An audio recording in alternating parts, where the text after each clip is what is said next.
How's it going, guys? It's just you and me and the Pure Aero 98. Let's get into this review. Real quick, this racket is essentially just an update to the Pure Aero VS, but they are combining it with the Pure Aero family of rackets, and that's probably the way to go. I think it was probably confusing to have a VS line of Pure Aero type of rackets, so might as well just call it the Pure Aero 98. So there are a couple of meaningful differences, but in a lot of ways, this racket is extremely similar to the last generation. The most obvious difference being the cosmetic, but more meaningfully, there is a difference in stiffness. So the last one was actually RA of 67. This one is 65, just a touch bit more flex. I appreciate that. I think I really like a racket that's sort of in the mid to low 60s range of stiffness. Anything past that, anything below that, it's a little bit too much in either direction, but mid to low 60s, that's where I really like it. Anyway, in the 3 and the 9 area, Babolat is also marketing this technology that they call NF2, and that is supposedly using more softer or flexible fibers in the 3 and the 9 area, increasing the comfort on contact. And when I think about increasing comfort on contact, the 3 and the 9 area are pretty meaningful because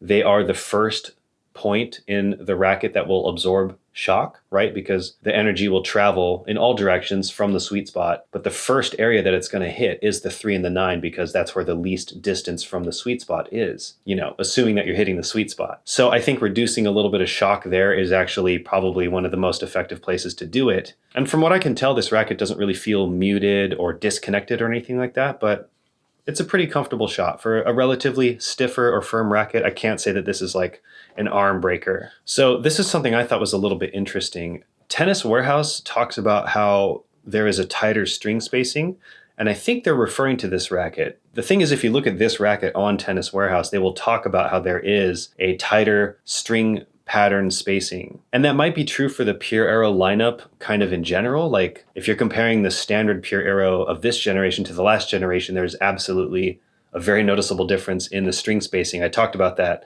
in my review video for the Pure Aero. But they say the same thing for this racket, and that's actually just not true. So if you're familiar with my shorts content or the last video that I did where I sort of obsessively break down the string spacing differences between rackets, I compared this racket to the last generation, and there is absolutely no visible difference whatsoever in string spacing. And that goes for every single cross string and every single main. So for anyone that's been wanting me to do a video on the string spacing between the two rackets, that's my answer. There is absolutely no difference. And maybe I'll prove that in a short sometime in the near future, but for now, you'll have to take my word for it. However, there was one interesting difference regarding the string pattern, and that actually had to do with the grommets. So the grommets that were sort of in the mains, like the center 6 mains or something like that, the grommets on the previous version had a little bit more of an oval shape to probably allow for a little bit more string movement.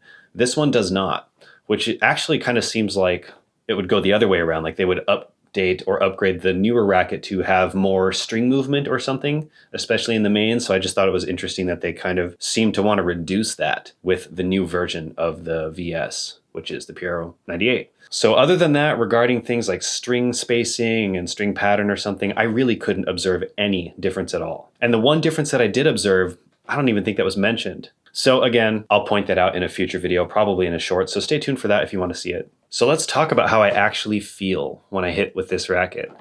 Right away, it's kind of obvious to me that it's one of those rackets that I can probably switch in and out with some of my favorites, and right now my main racket would be the E-Zone 98, although the Wilson Shift is starting to rival that a little bit. It's hard to say between the two. I haven't had enough time. But right now, the Wilson Shift 315 and the E-Zone 98 are extremely comfortable rackets. They really seem to play the way that I want to. They're whippy but solid. I can kind of hit whatever ball I want to, but I can focus more on my baseline spin-heavy game. But I've also got a disgusting slice, so that's really important for me to have all those qualities in a racket. So that being said, I will be comparing this racket to those two since I'm so familiar with those two, especially the E-Zone 98. In its stock form, I would say that the Pure Aero 98 does feel a little bit more solid. That's probably mostly due to the difference in weight compared to the E-Zone 98. In a lot of ways, they are extremely similar, and I do feel that this racket is also just slightly stiffer across the racket. Just in general, it feels that way. Now, again, I don't really feel like there's a big comfort difference between the two, but there is something solid that comes with this racket where I can just pound through a ball. Like you have something sitting at the net, I can just pound straight through it and put that ball away. The E-zone can get a little bit more floppy in those situations. This racket is also very good at generating spin. It has a really open string pattern, by the way, for a 1620. This is the funny thing about this racket, actually. This has a more dense string pattern, but compared to the standard Pure Aero, the strings are actually spaced a lot further apart. So in a lot of ways, the string pattern is actually more open than the Pure Aero, despite the fact that this is supposedly the control-oriented, thinner beam, smaller head, etc. 1620, but the strings are spaced further apart. So I thought that's interesting. So that being said, I really have no issues generating spin with this racket. Which brings me to this point of why does it matter that this is a 16 by 20 as opposed to a 16 by 19 when the 16 by 19 version of this racket has a more dense looking string pattern? Why does it matter that this has an extra cross string? So I'll give you my thoughts on that. The reason that it matters for this racket is because the trampoline effect of this string bed will be a little bit negated or leveled out because it has that extra cross. And that probably accentuates or complements the fact that this racket also has a smaller head. So the total distance across one end of the string to the other from all the crosses and all the mains, that's going to be a little bit shorter because the racket head is smaller.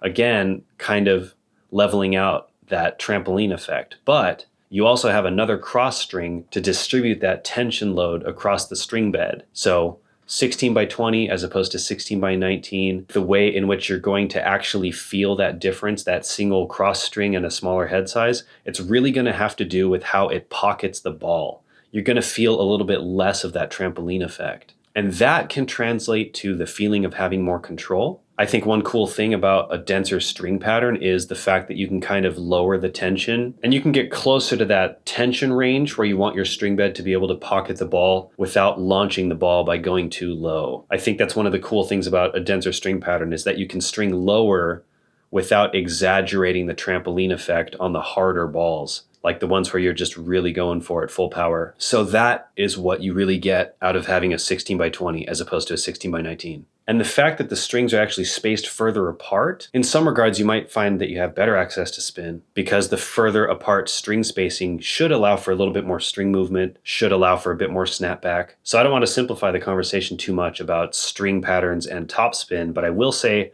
something that I think is pretty definitive is the fact that these strings are spaced further apart than they are on the Pure Aero. That quality alone would mean that this is more spin friendly than the Pure Aero. Now, I'm not saying that it is because there are a lot of other factors that will affect topspin, but that single quality, it's something to consider. But when I hit with both of those rackets, I honestly feel like the spin levels are very similar. And I do believe that the 16 by 20 string spacing kind of takes the edge off of that launchy tendency sometimes that 16 by 19s have. So if you like a lot of elements about the Pure Aero, but you do want a little bit more control, I think that this would be a good racket to consider. I just think it's interesting that the string spacing is actually further apart as opposed to closer together, despite the fact that it has a denser string pattern. Would I take this racket over my E-Zone 98? Because that is the racket to beat for me right now. And the answer is no.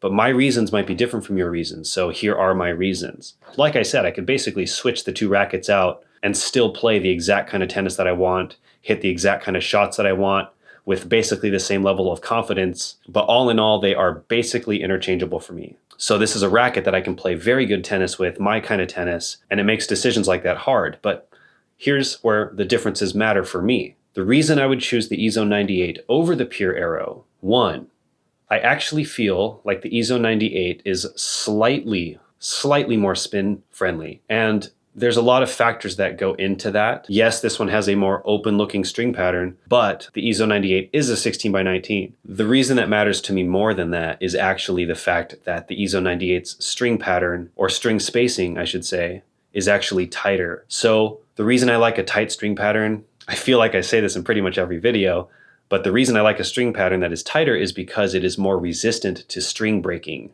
And as someone that will generally break a string like this, Hyper G 16L in a racket like this, it's going to last me maybe 5 hits before I have to string it again, which is annoying. And there's a lot of reasons to prefer a denser string pattern. You know, you can associate that with a little bit more control or whatever. Some people really think you lose out on spin because the closer strings are together, the more friction that you have. And that makes sense. You know, that's true. But that's not the only thing that matters when it comes to spin generation. Strings play a big part in that, things like twist weight relative to swing weight, but I have a huge bias in favor of a denser sweet spot, where the string pattern is really dense and concentrated in the sweet spot. Makes a big difference in how long the strings will actually last in my string bed. So in other words, if this racket played identical to the EZO 98, but the EZO 98 has a denser string pattern or denser string spacing, then my choice would be the EZO 98. And that's basically the case. The two rackets are extremely similar in what they offer me. And in addition to that, the EZO 98 does feel a little bit softer, just a little bit.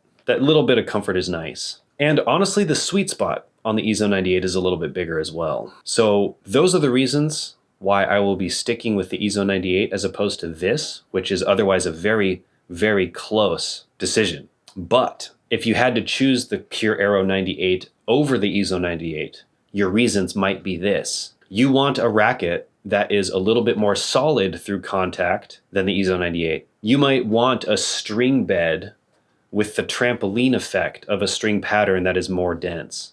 You might not be someone who breaks strings in 5 hits, or you might not care for whatever reason. You might like a slightly stiffer racket. And hey, if those are reasons that really matter to you, then maybe this is the racket for you as opposed to the EZO 98. And if your decision is something as simple as Carlos Alcaraz endorses this racket, or you're just loyal to Babolat, that's fine. Whatever your decision is, that's perfectly cool. But I hope by laying out my decisions and explaining them that it helps put into perspective why you might choose one racket over the other. But I will say this, the two rackets are extremely close, extremely similar. And if you haven't necessarily tried either, I would demo both if I were you, because they're almost like a slightly different take on the same thing. And it's so funny to me because the EZO 98 isn't necessarily marketed as this like sort of control-ish, but also secretly kind of a spin monster. And the Pure Aero 98 is marketed as really being the control version of a Pure Aero, which people assume comes with certain compromises, right? But you look at it and the string pattern is actually more open looking than the standard Pure Aero. So that's also just interesting. You really got to try these rackets for yourself.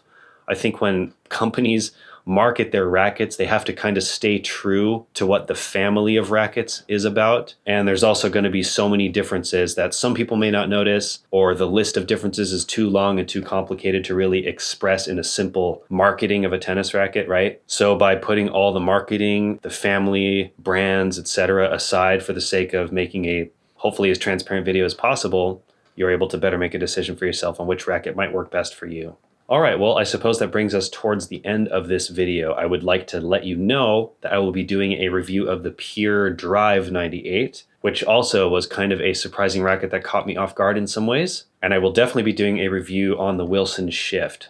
Now, I own the 315 actually, but I will also be getting to know the 300, hopefully. I don't know if I'll actually get to hit with it, but I'll make some kind of side-by-side comparisons as well. But definitely be talking about the Wilson Shift 315. Shout outs to Courtside Tennis for giving me access to this racket. And a big shout out to Restring. I didn't have them strung up in this racket, but that is my string of choice.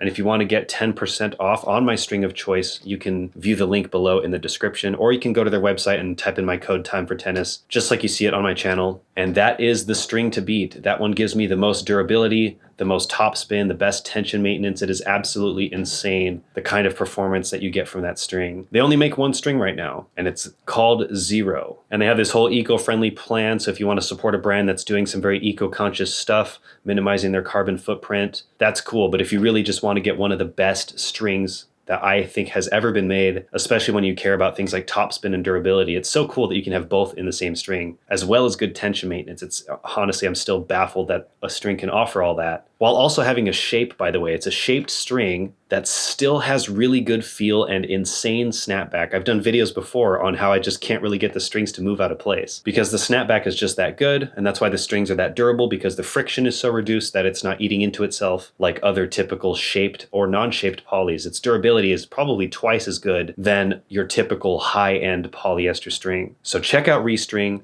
Get 10% off with my code, and I will see you guys in a future video. Thank you so much for watching, and happy hitting. Oh yeah, and don't forget to subscribe if you want to help the channel out. I figure that goes without saying, but sometimes the reminder is helpful. Isn't it? Isn't it? Okay. That's all. Let's turn off this microphone.